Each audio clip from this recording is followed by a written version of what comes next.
प्रातःकालीन सभा के आज का संस्मरण में आपने सीखा कि सफलता के लिए भूख होनी जरूरी है, प्यास होनी जरूरी है। और वो भूख या प्यास जिसके अंदर होती है, निश्चित रूप से सफलता उसी को मिलती है। एक कहानी के माध्यम से मैं भी अपनी बात रखना चाहूंगा। एक बार एक ट्रेन के डिब्बे में बहुत सारे लोग बैठे थे। ट्रेन चलती हुई एक स्टेशन पर रुकती है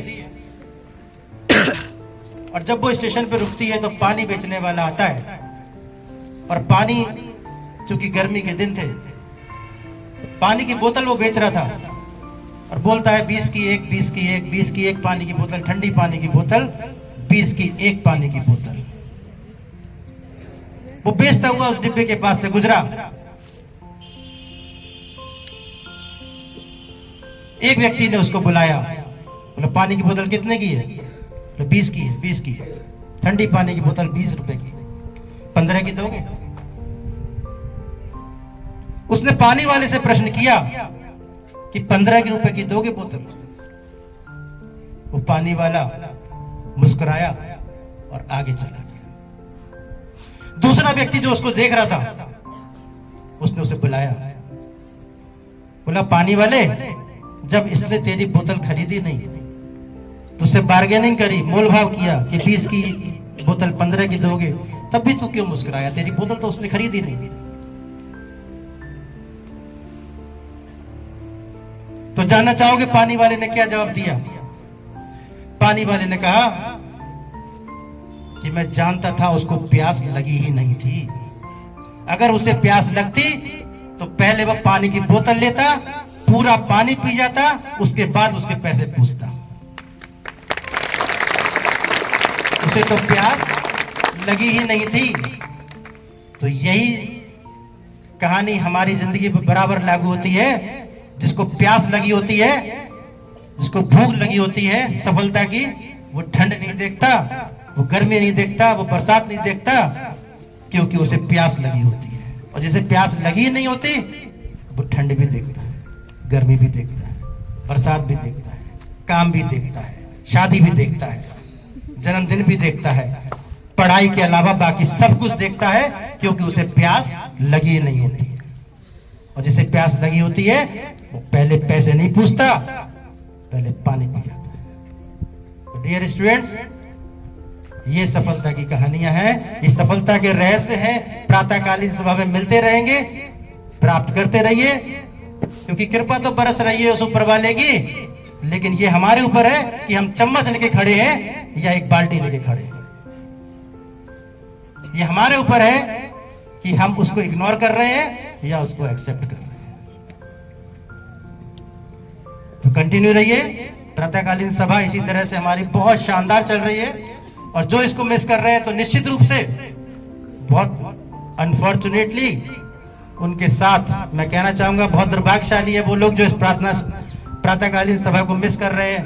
हो सकता है कि भगवान ने इस विद्यालय में आपको इसीलिए भेजा हो क्योंकि बहुत सारे स्टूडेंट्स जो आपके साथ पढ़ रहे होंगे वो शायद किसी अन्य विद्यालय में प्रवेश लिए होंगे, आपके साथ इस विद्यालय में नहीं आए होंगे। हो सकता है भगवान ने किसी विशेष कारणवश आपको इस विद्यालय में भेजा है कि इस सभा के माध्यम से, इस प्रातःकालीन सभा के माध्यम से शायद आपकी जिंदगी बदल जाए। वो तो चाहता है कि आपकी जिंदगी बदले, आप अपने परिवार का इतिहास लिखें, लेकिन अगर आप ये नहीं चाहते तो निश्चित रूप से वो संभव नहीं हो पाएगा, क्योंकि सब कुछ, सारी शक्तियां तो आपके हाथ में होती हैं। फिर एक कहानी के माध्यम से बताना चाहूंगा कि सब कुछ आपके हाथ में है। एक बार एक किसान खेत में काम कर रहा था, बहुत मेहनत से काम कर रहा था, बहुत गर्मी थी, अरुण सर, बहुत गर्मी, बहुत मेहनत से काम कर रहा था, धूप बहुत तेज थी। भगवान का बहुत भक्त था वो, भगवान शिव का बहुत भक्त था और बहुत मेहनत से काम कर रहा था। माता पार्वती, भगवान शिव उसको अपने कैलाश धाम से देख रहे थे। माता पार्वती ने कहा कि भगवान, ये किसान आपका बहुत बड़ा भक्त है, इतनी मेहनत से काम कर रहा है, आप इसके लिए कुछ करते क्यों नहीं? भगवान शिव ने कहा प्रकृति को अपना काम करने दो, जैसा कर रहा है इसको ऐसा करने दो, प्रकृति के किसी भी काम में इंटरफेयर मत करो। लेकिन माता पार्वती अड़ गई वहां पर कि हमें इसके लिए कुछ ना कुछ करना चाहिए। भगवान शिव मजबूर हो गए और माता पार्वती के साथ पृथ्वी लोक में आ गए उस किसान के पास में। क्योंकि भगवान कभी भी अपने उसी भेष में नहीं आते, वो एक अलग इंसान का भेष रख के आए और उससे कहा किसान से कि तू इतनी मेहनत कर रहा है, मेरा इतना बड़ा भक्त है, तो मैं तेरे लिए कुछ करना चाहता हूं, बता तुझे क्या चाहिए, आज तू जो मांगेगा वो तुझे मिलेगा। बोले आप हैं कौन? किसान ने पूछा आप हैं कौन, पहले तो ये तो बता दीजिए। बोले मैं भगवान शिव हूं। बोले ऐसे बहुत आते हैं भगवान शिव, पहचान नहीं पाया क्योंकि वो तो इंसान के भेष में थे, फिर भी उन्होंने परिचय दिया मैं भगवान शिव हूं। बोले ऐसे बहुत आते हैं सब, हटो हटो मुझे अपना काम करने दो,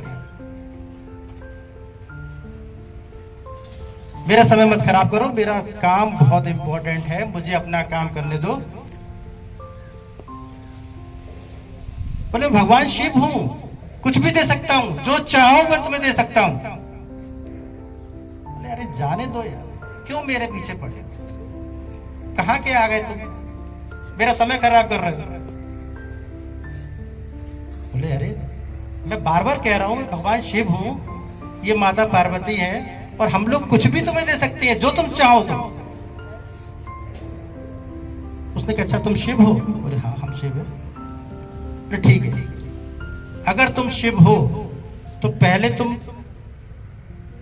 साबित करो कि तुम भगवान शिव हो। बोले ठीक है, मेरी परीक्षा लेके देखो। बोले ठीक। वो किसान जहां काम कर रहा था, फावड़ा चला रहा था, तो वो फावड़े को उसने उल्टा किया। फावड़े को क्या किया? उसने उल्टा कर दिया। उल्टा करने के बाद जो फावड़े का बेड होता है, उसने अपनी मेड़ में फावड़े के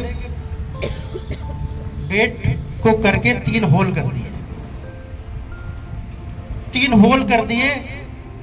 बोले अब अगर आप भगवान शिव हैं तो मुझे ये बताइए कि मैं फावड़े की जो है उसके कौन से होल में ये बेड डालूंगा। 3 होल कर दिए। अब आप बताइए कि भगवान शिव अगर आप हैं तो मैं कौन से होल में ये बेड डालूंगा। अब भगवान शिव बड़े चक्कर में, बोले पहले में कहूंगा तो दूसरे में डाल देगा, दूसरे में कहूंगा तो तीसरे में डाल देगा, ये तो मुझे झूठा साबित कर देगा। बोले भगवान जो आप ही के हाथ में है कि आप किस में डालोगे, मुझे नहीं पता कि आप किस में डालोगे।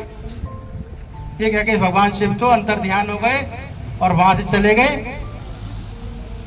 क्यों? क्योंकि ये हमारे ही हाथ में है, हमारी सफलता ये हमारे ही हाथ में है, कोई भगवान नहीं कर सकता क्योंकि ये हमारे ही हाथ में है। अगर हम चाहेंगे हम सफल बनेंगे, हम नहीं चाहेंगे हम सफल नहीं बनेंगे, क्योंकि आपकी सफलता का सबसे बड़ा दुश्मन अगर कोई है तो वो आप है, क्योंकि आपको प्यास लगी नहीं।